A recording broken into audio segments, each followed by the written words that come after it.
Welcome, everybody. I'm Jamie Ward, the President of the British Association for Cognitive Neuroscience, and I'm delighted to welcome Professor Lucina Uddin today.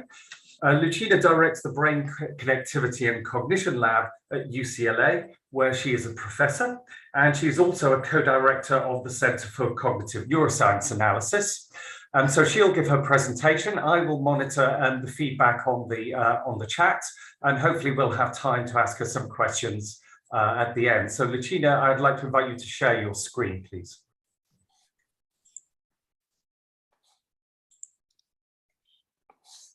Okay, thank you very much, Dr. Ward, for inviting me here today. I'm really happy to have a chance to share some of our work. Please let me know if the audio is not working. I think it should be okay for now. All right. So yeah, I'd love to share with you some of our work on brain dynamics and flexible behaviors.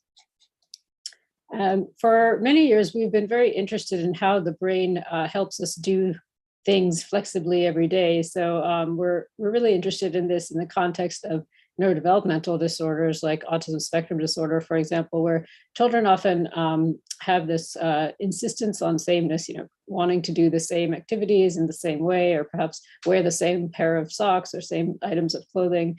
And this can sometimes be, cause difficulties for caregivers and in educational settings. So we're very interested in the brain basis of flexible behaviors. And I think nowadays we understand with the pandemic how important flexibility can be, as we've all shifted our everyday routines and sort of drastically turned on a dime to be flexible in response to this pandemic. I think we all are very much familiar with sort of the importance of flexibility in everyday life. So our lab broadly studies how brain networks develop from childhood into adolescence and into adulthood and older aging as well. And we're interested in how brain networks develop and how this underlies the maturation of sophisticated cognitive abilities throughout the lifespan. And what are the consequences of atypical development of large-scale brain networks for these types of high-level cognitive processes. So we tend to study typical adults, typically developing children, and clinical populations in parallel because we think we can sort of gain the most insight from doing this work on these three fronts at once. And we use a multimodal neuroimaging approach, combining functional magnetic resonance imaging, both task and resting state fMRI, diffusion-weighted imaging to look at structural connections, as well as some causal modeling approaches applied to neuroimaging data. And most of the work we do takes as its foundation some of these principles from network neuroscience. Interestingly, these really predate modern neuroimaging techniques, some of these ideas. There's a quote here I have from a paper by Marcel Messel in 1990, where he talks about how cognition is subserved by interconnected neural networks and that complex behavior is mapped at the level of multifocal neural systems rather than specific anatomical sites. And these insights come from neuropsychology and lesion studies, even before the techniques that I'm talking about today, even before those were widely used in neuroscience. We have these ideas that there isn't sort of a one-to-one mapping between cognition and behavior, but rather it's sort of a multifocal neural network that underlies anything that we do that's complex. There's also some nice computational modeling work and other ideas coming from individuals like Randy McIntosh here, who talk a lot about the idea of a neural context. That is that the functional relevance of a brain area or region depends on the status of other connected areas, so that any given set of nodes in a network might behave differently in a slightly different context, as you can see illustrated here in panels A and B. And we're also very interested in this idea of dynamics, that brains change moment to moment, and any network, including the brain, needs to be understood in terms of interactions between multiple regions as they unfold temporally. So for many years, we and others have been exploiting the fact that if you put an individual in the scanner and just ask them to do nothing at all, you'll see that some of the same neural systems that are involved in processes like attention, memory, language, these large-scale brain networks seem to be recapitulated in the resting state at a very low frequency, But we can exploit this property of resting state functional connectivity to explore the integrity of large-scale brain networks, as well as how they change and mature and develop across the lifespan, and how they might be altered in terms of their patterns in clinical populations. So as the last couple of years, I've had some time with the pandemic shutdowns to think more about how flexible behaviors might be related to dynamic brain processes. So a couple of these reviews published last year, we talked a little bit about the different ways that flexibility has been assessed in cognitive and behavioral neuroscience, in the animal literature, in the human literature. Neuropsych tests like the Wisconsin card sort test has often been used as an index of flexibility. In children, we often do types of set shifting or task switching kinds of paradigms to look at how flexibility develops. And for all of this, we've settled on several sort of frontostriatal, frontoparietal, midcingulo-insular cortical loops or networks that are involved in underlying these types of behaviors very broadly.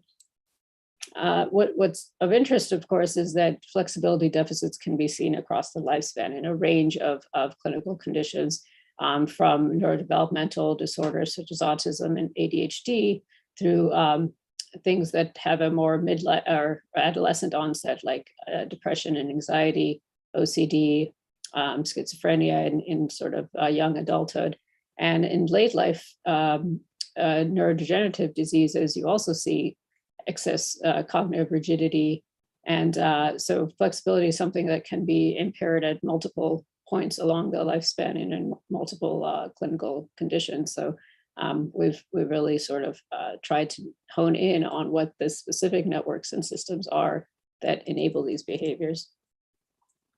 One thing, excuse me, one thing we've tried to do is adapt a task that can be used very widely across developmental populations and across clinical populations.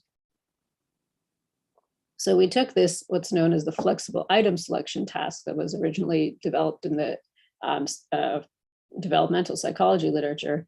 And it's fairly simple. We just ask participants to pick two items that go together. They might say, well, the second and the fourth panel are both blue objects.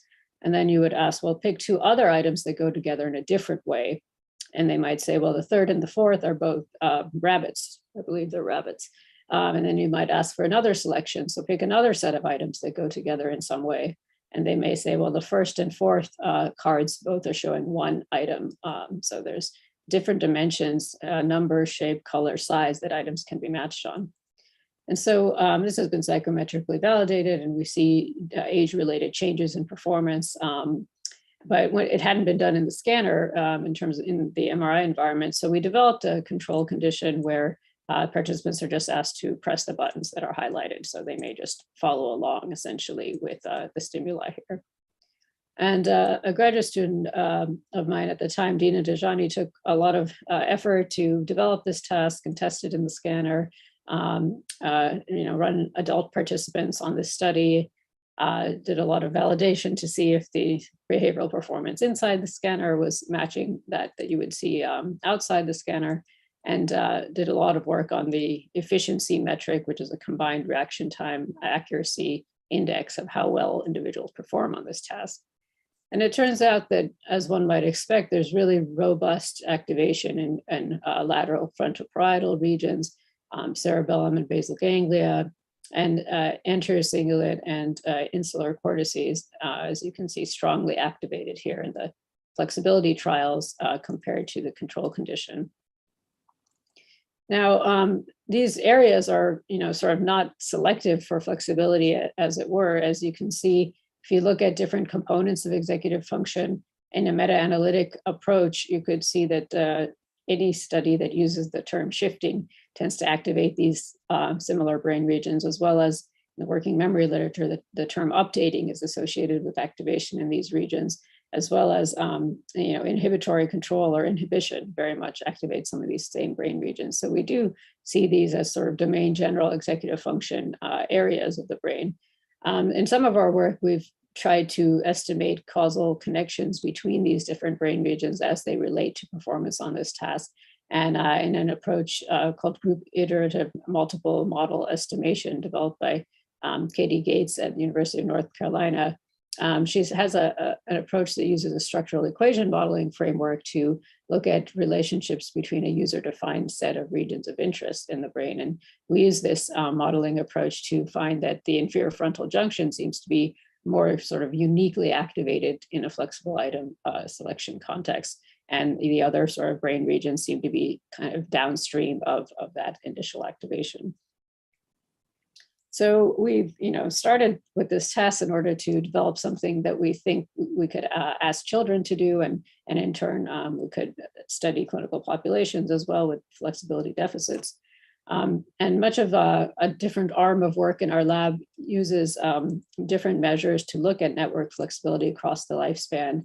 And so we look at structural and functional and effective connectivity as it matures, comparing children and adults across certain networks, across, basically different brain regions, and how those sort of evolve from between the ages of 6 and 85. So there's sort of another line of work that I won't talk as much about today, just looking at normative trajectories of network development. But in this flexible item selection context, we found that children, these are typically developing with no diagnosis between the age of 7 and 12, they do activate many of the same brain regions that we would see in the adults, which are the frontoparietal, Midcingulo-insular regions, albeit to a slightly lesser extent than we see in the adult population. And we initially developed this so that we could then apply the same task to children who are diagnosed with autism spectrum disorder. And this was a project that was cut short, unfortunately, by the pandemic. So we were unable to complete data collection, but we do have a small sample of children with autism that Lauren Kupis, a grad student in the lab, is currently working through. So we find in general that cognitive flexibility involves a coordination among brain regions that are known to be important for supporting executive function. And adults and children seem to be engaging lateral, frontoparietal, and midcingulo-insular networks during a task of flexible item selection. Task-modulated connectivity of the inferior frontal junction in particular seems to be important in the service of flexible behaviors. And eventually we will be able to pull together some of this data from children with autism. So stay tuned for that. In the meantime, as we collect data in children and in these populations that are sort of difficult to scan, we also take advantage of some of these large data sets that have been examining neurotypical adults. So many of you are probably familiar with the Human Connectome project. That's one data set we've utilized quite a bit. And we're interested in how sort of moment-to-moment changes in brain connectivity might also underlie flexibility in terms of cognition and behavior. So we've been using lately this dynamic approach, taking sliding windows, basically looking at, instead of an average of the whole brain functional connectivity matrix across 10 minutes or so, we're breaking the data down into chunks, maybe 45 seconds or 60 seconds, and looking at how whole brain connectivity patterns change across these windows. We can use approaches like clustering to make some inferences about how many different connectivity states the brain traverses through across the duration of a scan. So that lets us compute metrics like frequency of occurrence of a particular brain state, dwell time, how long a state persists once it emerges, and transitions between states. These are all metrics we can derive from such an approach. Jason Omi in the lab took advantage of the Human Connectome project that's already been parcellated across the brain. And in this study, he just took a few hundred subjects, but each of these participants has an hour of time in the scanner, 4 15-minute blocks of resting state fMRI. So we can really do things like test-retest reliability or split half reliability, all the wonderful things to enhance rigor and reproducibility in this data set. What's also nice about it is that there's a lot of tasks that have been completed by the participants outside of the scanner, indexing, processing speed, attention, flexibility, working memory, et cetera.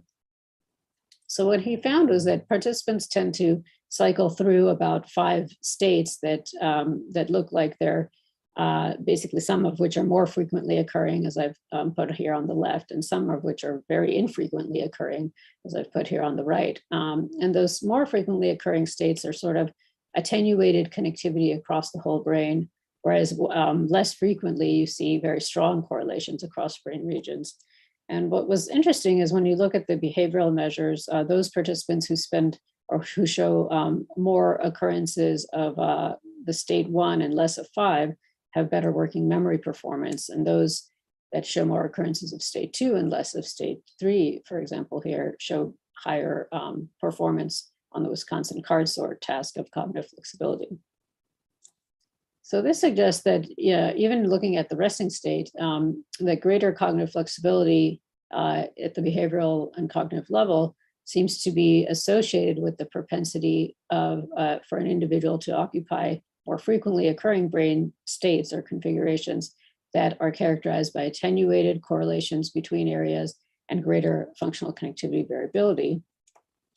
And this is just to illustrate one potential way for using a dynamic functional connectivity approach to reveal relationships between brain dynamics and individual differences in flexible behaviors. So what I showed you before was at the whole brain level, but we also have some really specific hypotheses about the way that some brain networks interact in the service of attention and control, for example. And there's some networks that are sort of ubiquitous in cognitive neuroscience, and that you tend to see them pop up over and over again in the literature. And here I'm calling the medial frontoparietal or default mode network, the one where there's key nodes in the posterior cingulate cortex and ventromedial prefrontal cortex. And the lateral frontoparietal or executive network is the one here with key nodes in lateral posterior parietal and dorsolateral prefrontal cortex, more involved in, of course, executive function. And the midcingulo-insular or salience network has key nodes in the anterior cingulate cortex and dorsal anterior insula. And we've seen in some of our causal modeling work that these areas seem to be sort of driving differences in the other 2 areas, and that you can predict what would happen at a later time point in the executive or default mode network from looking at activity in the anterior insula, for example. So we have a sort of a model where we think that perhaps the salience network is involved in switching or toggling between the lateral frontoparietal executive and the medial frontoparietal default. And so a few folks in the lab have been really looking at these interactions between these networks and among these networks using some public data sets of resting state fMRI. Here we have about 600 subjects between the ages of 6 and 85, so some nice lifespan data sets here. And these participants have also done some cognitive flexibility outside of the scanner, in this case, a trail making task. That's participants are switching between the numbers and the letters here, and I'm told this is difficult. And we can also use different approaches for looking at brain dynamics. So, there's other ways of doing this rather than looking at sliding windows. You can look at time points in the brain when there's certain coactivation patterns or certain brain regions sort of come online at the same time. And you can still use approaches like clustering, k-means clustering, to get metrics like dwell time and frequency and transitions between brain states. So this is another approach that a few folks in the lab have been implementing. So here in this study, we were interested in basically how dynamics change across the lifespan, across these 3 large-scale networks that we see. And some of these patterns, like coactivation pattern 5, which is basically a pattern, a brain dynamics state where the central executive and the default mode together are co-active. So those 2 networks are both sort of active at the same time. And we see that the frequency of that pattern has a very interesting U-shaped trajectory where it kind of peaks in the midlife area and goes down again later in life. And interestingly, just the number of transitions between all these 3 network states is very much related to performance on the executive function trail making task. across the lifespan, but in different ways. So in midlife or middle-aged individuals, the number of transitions is not strongly related to the flexibility performance outside of the scanner.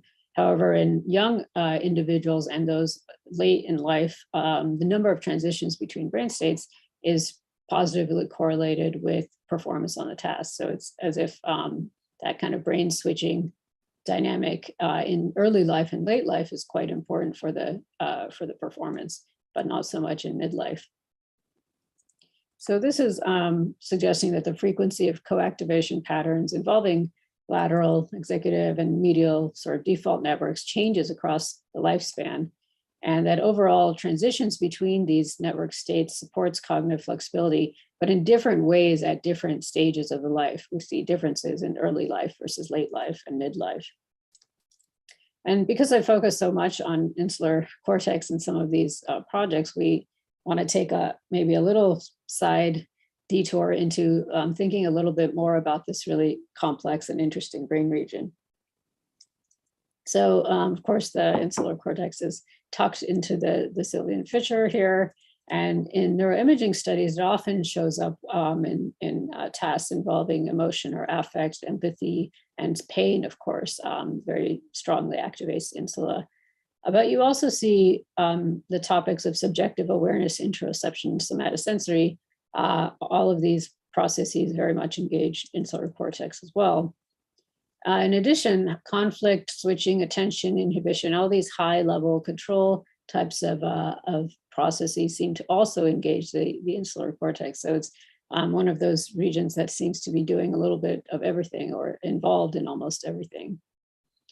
What many have done over the last 10 years is tried to understand the different subdivisions or parcels within this larger area. And there's anywhere between 2 and 27 or so subdivisions in this cortical region, depending on who you ask. But if you look at a couple of these studies, one here from Ben Dean and one from Luke Chang, they've used basically clustering of whole brain functional connectivity and push together the voxels that seem to have similar patterns of whole brain connectivity, and found at least some evidence for a dorsal anterior insula subdivision, a ventral anterior insula, and a posterior insula.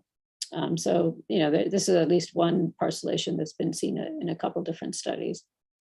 And what's interesting is that the study on the left here just looked at basically a meta-analysis across many task imaging studies and asked the question, what are the other, when the ventral anterior insula is active, what are the terms that are typically associated with that activation? And here, the study reported anxiety, emotion, sort of these affective labels tend to go along with ventral anterior insula activation. And on the right, what I'm showing is a different meta-analysis that I conducted some years back that uses meta-analytic connectivity modeling, again, using task-based fMRI. And here, answering the question, when you see ventral anterior insula active in a study, what other brain regions are co-active with that? And you see often these limbic regions associated with ventral anterior as well. The dorsal anterior subdivision instead seems to be showing up in studies of error processing, inhibition, switching, the sort of high-level executive processes. And the meta-analytic connectivity modeling on the right shows frontoparietal co-activation of the dorsal anterior insula. Whereas the posterior insula seems to be more involved in those somatosensory and pain bodily sort of processes. And as you can see on the right, when you see posterior insula active in a study, it's often accompanied by co-activation in sensory motor cortices. And still, all of these subdivisions seem to be active across, a range of processes. As you can see, there's a common functional fingerprint as well. So we looked at the dynamics of these different subdivisions as a way to try to understand this functional flexibility in the brain. And the long story short is that the different subdivisions are functionally related to brain areas in different ways, depending on which subdivision you look at. And in some of the connectivity states, all the different subdivisions behave very similarly in the terms of their whole brain functional connectivity patterns. But in other rare occasions, like state 2, they diverge in terms of their connectivity patterns quite a bit. But what's most interesting here is that the dorsal anterior insular subdivision is the one that changes the most between different functional connectivity states. So it's the one that's the most flexible in terms of its partners and with the rest of the brain.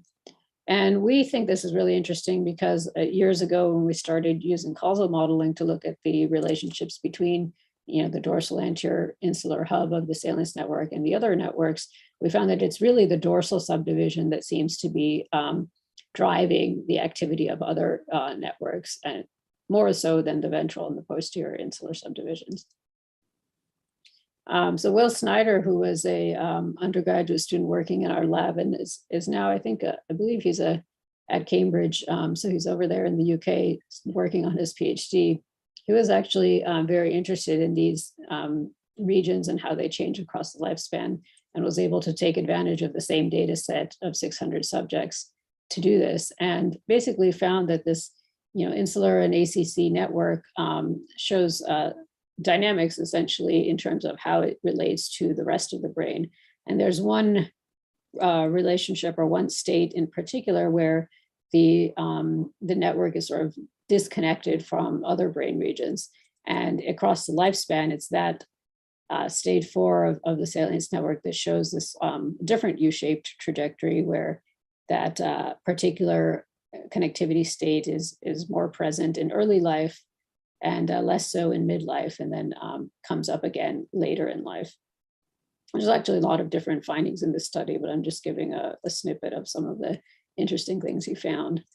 And of course, when you look at what's sort of interesting and unique about the structural connections of this brain region, there's some frontal and subcortical connections that we see using diffusion imaging that are unique to the dorsal anterior insula. So we think that the insular cortex in adults can be parcellated into several subdivisions, but at the very least, it seems to be a dorsal anterior, a ventral, and posterior parcel, with the dorsal anterior more involved in the high-level executive and cognitive control, the ventral more associated with emotion, and the posterior seem to be more involved in somatosensation. And we think that the Midcingulo-insular or the salience network, the dynamics of this system seems to show these complex maturational changes across the lifespan that we're still trying to understand the significance of. But when you look across all these subdivisions, the dorsal anterior insula seems to be the one that has the most variable functional connections in terms of its interactions with other brain regions. And also unique structural connections that we think enable some of the functional flexibility that is attributed to this insular subdivision. So of course, we would like to get at a better temporal scale than fMRI can afford us. And some labs have been using intracranial EEG to be able to record directly from the scalp from patients who are being monitored for epilepsy in the hospital. And so a lot of groups have been able to use surface electrodes to reproduce some of the findings that we see in terms of network interactions using data that has, of course, a much higher temporal resolution than fMRI. So I have an ongoing collaboration with colleagues at the University of Western Ontario in Canada. And this neurosurgical unit routinely places depth electrodes along different parts of the insula. So sometimes they place up to 3 electrodes in the anterior, mid, and posterior insular cortices. This was a project we hoped to start before the pandemic, but of course was put on pause and is just now starting up again. But we think that this will be really crucial in helping us to validate and verify some of the hypotheses regarding timing of insula activation and basically help us to move further along in thinking about the special role that these brain regions may play in network dynamics across the brain. So this is all a sort of prelude to what we think is going to be relevant clinically in terms of understanding flexibility deficits really in disorders across the lifespan, but I'll focus a little bit on the clinical populations that we have been studying the most, which are attention deficit hyperactivity disorder and autism spectrum disorder. And autism in particular, I think, is worth paying attention to, because we often think most carefully about the social and communication deficits that are really spotted early in life, but there are also executive function and flexibility deficits that perhaps receive a little bit less attention, but I think are equally important in trying to understand transitions to independence and basically sort of lifespan changes. And there are some statistics here that are fairly grim that I wanted to just draw attention to, and that's that a very small percentage of individuals who are diagnosed with autism actually end up living independently. And this is surprising when you compare it to these other early life disabilities where you see slightly better outcomes in terms of independence. You also see fairly high unemployment rates for young adults with autism, again, compared with some of these other conditions, maybe surprisingly low. And I think some of this has to do with not only the social communication difficulties, but also the flexibility deficits that come along with the diagnosis, especially as we go from transitioning to adulthood or trying to gain employment, where sometimes flexibility is just very much part of the what's required. For example, if you would be planning to take the bus to work and the bus doesn't show up and you now have to take the train, this is just everyday flexibility that perhaps we take for granted, but can really get in the way of people who are experiencing difficulty in that domain. The good news is there are behavioral therapies and treatments that seem to work when they're really quite targeted to improving flexibility, can be implemented in the classroom, for example. And the trick is then to implement these, especially for the young children who would benefit or stand to benefit the most from this type of intervention. The thing that we first have to tackle is that there's quite a bit of heterogeneity in symptom presentation in autism. And in fact, not every kid who is diagnosed shows the same profile of executive function deficits. This was work that one of my graduate students produced a while back, looking at using a latent profile analysis and indicators of executive function to see if there were sort of distinct profiles of these types of deficits. And this was a mixed group of children between the ages of 7 and 12 with behavior rating inventory of executive function scores. But the kids were either typically developing, or they had an autism diagnosis, or they had an ADHD diagnosis, or they had an autism plus ADHD. So they were just a really heterogeneous group of children. And what she found was that there was evidence for at least 3 classes of children in this group that differed in their executive function profiles. But interestingly, not every child with a diagnosis showed impaired executive function. In fact, if you look at this average executive function pie, there's kids with ADHD in there, there's kids with autism in there. So not everyone shows this, stark deficit. It's really, in fact, the kids with both ADHD and autism are the ones who are the most impaired.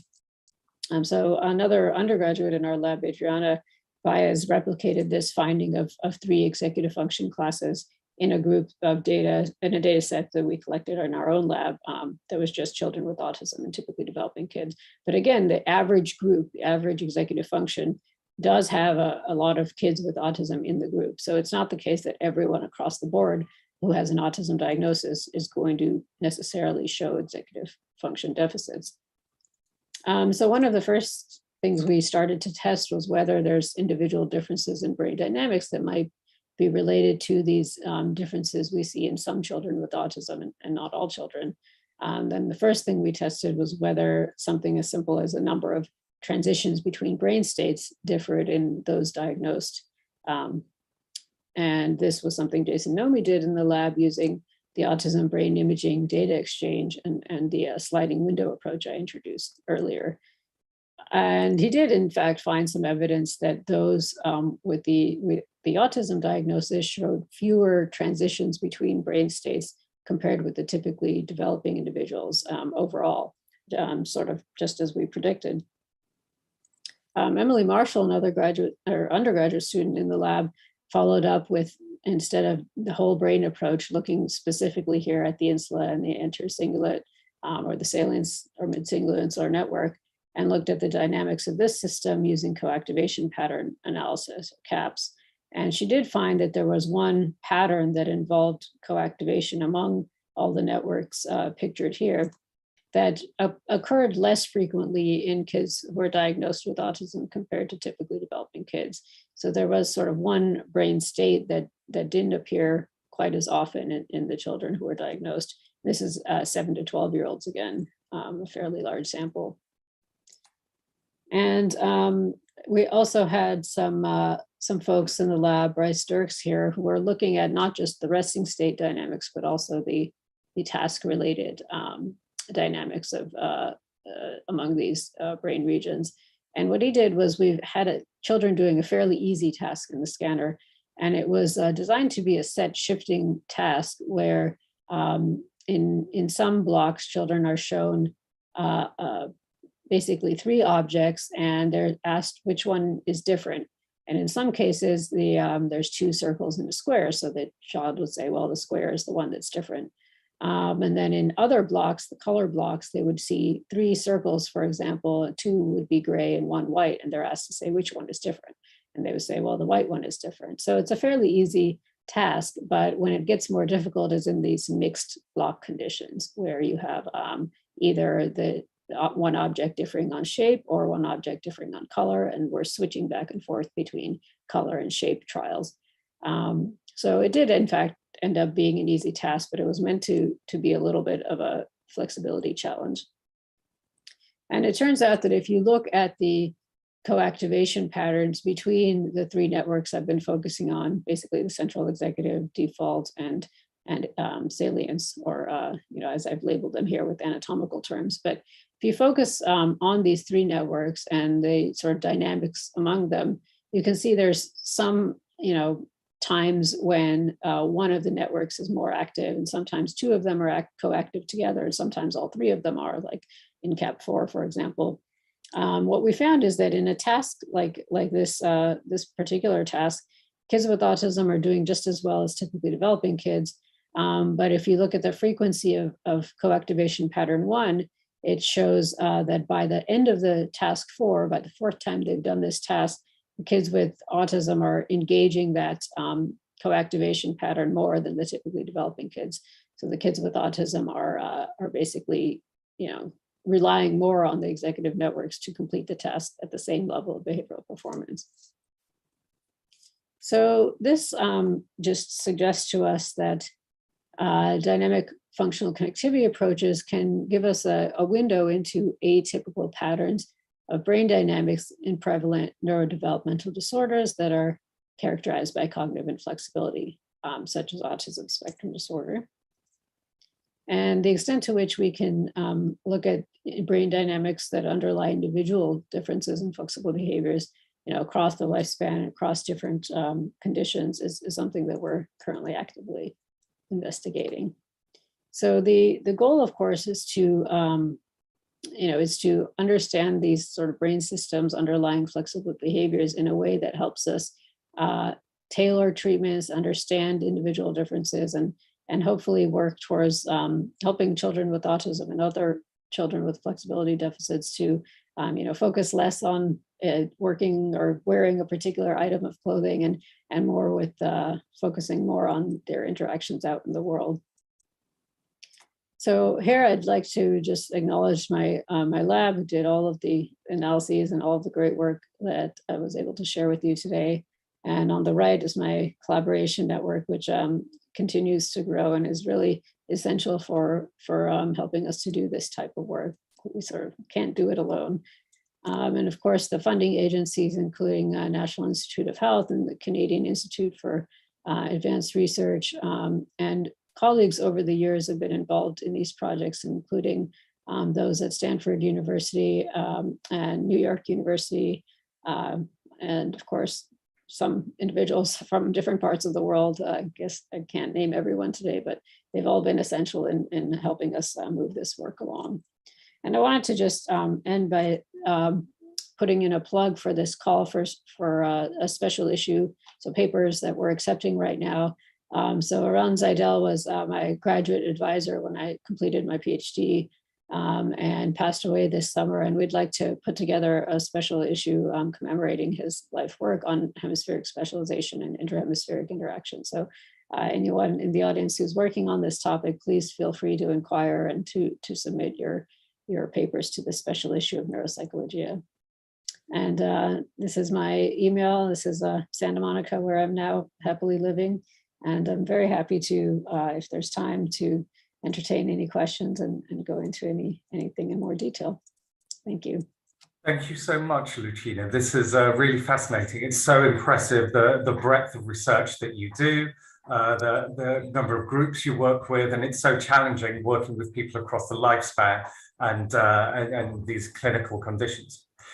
We've got a few questions. So one is that we can, you kind of propose, as a lot of people do, that the lateral prefrontal cortex is kind of domain general, but also there's this distinction between what the lateral prefrontal cortex does and the orbitofrontal cortex, which are often involved in flexibility, but with different kinds of information, particularly emotional, social, reward. So the classic reversal learning of reward. So how would this kind of distinction kind of influence your work? Yeah, that's exactly right. I mean, you see the OFC very much involved in flexibility, but I think a large chunk of that literature does involve reward, as you said. So I think the things we've been doing in the lab have been sort of more cold cognition and not so much, evoking those emotions or those motivations or those rewards. So we haven't seen as much OFC in the activation studies that we're doing, but I feel very confident that we would if we were doing, a task that involves more of a reward component. But yeah, that's where I often find in the animal literature that the OFC or those, the tasks often just have to involve reward in order to get the animal to do something. Whereas, with humans, you can sort of just tell them what to do and maybe they'll just do it for you. And so, so sometimes that, sometimes that's where the mismatch comes in, just in terms of the animal literature. But it's a great question.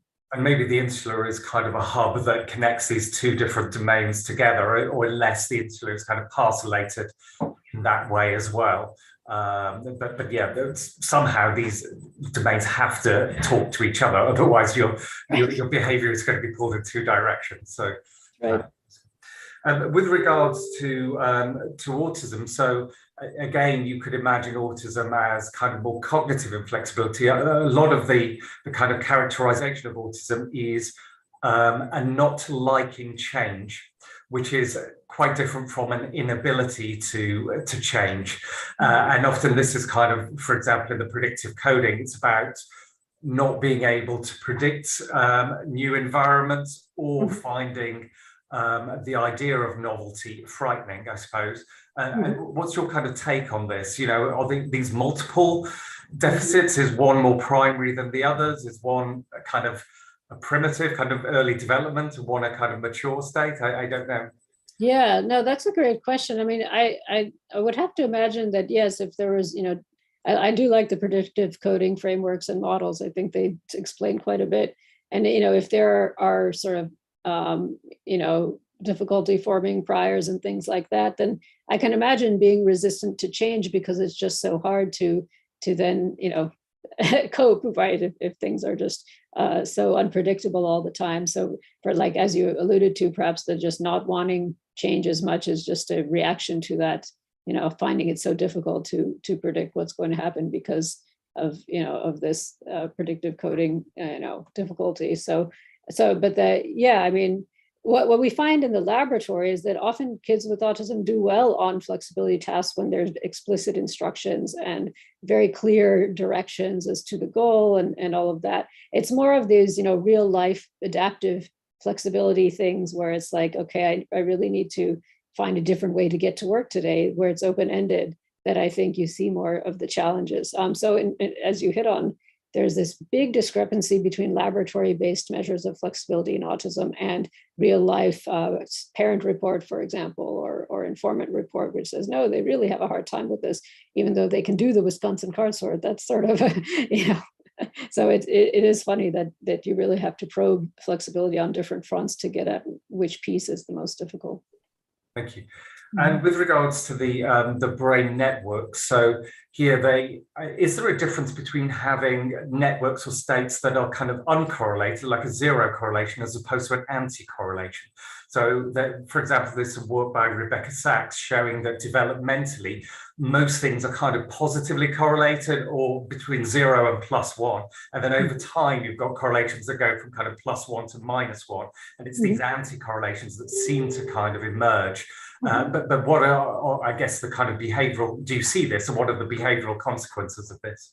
Yeah, in fact, yeah, we do see this. And we had a long time ago found that, for example, a negative correlation between the sort of, I don't know, whatever, I have a whole other spiel about what to call these networks, but if we're putting that aside for now, if you see sort of negative correlations between the default mode and other frontoparietal regions, that seems to be related to reaction time variability. So we found a long time ago that those who are more consistent in their reaction time showed greater negative correlations, or you could even think of them as segregation between the two networks. And that a student that I've been working with here at UCLA just found that this holds true for children as well. So in the 9 to 10-year-old range, she's found this negative correlation can be found. And in fact, I believe she's found that it's related to attention symptoms or attention deficit symptoms, or,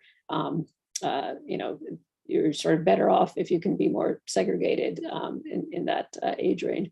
So yeah, I definitely think there's a behavioral relevance to these negative correlations that perhaps are relating to network segregation and how that matures.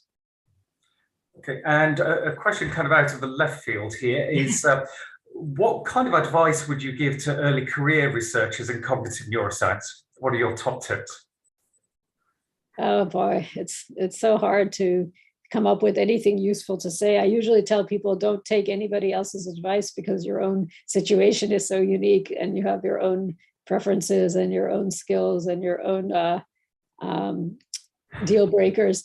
But I mean, the advice that I would give is just work with people who you admire and enjoy working with, because it's you're going to have this lifetime of relationships with other scientists and colleagues and peers and mentors. So, find yourself a group of people you really like as collaborators, not just that they're doing the best science, but you like working with them. Thanks. That's really great. So thank you so much for today, and thank you to the audience for coming along. Take care. Bye-bye. Thank you. Okay, so I've ended the stream.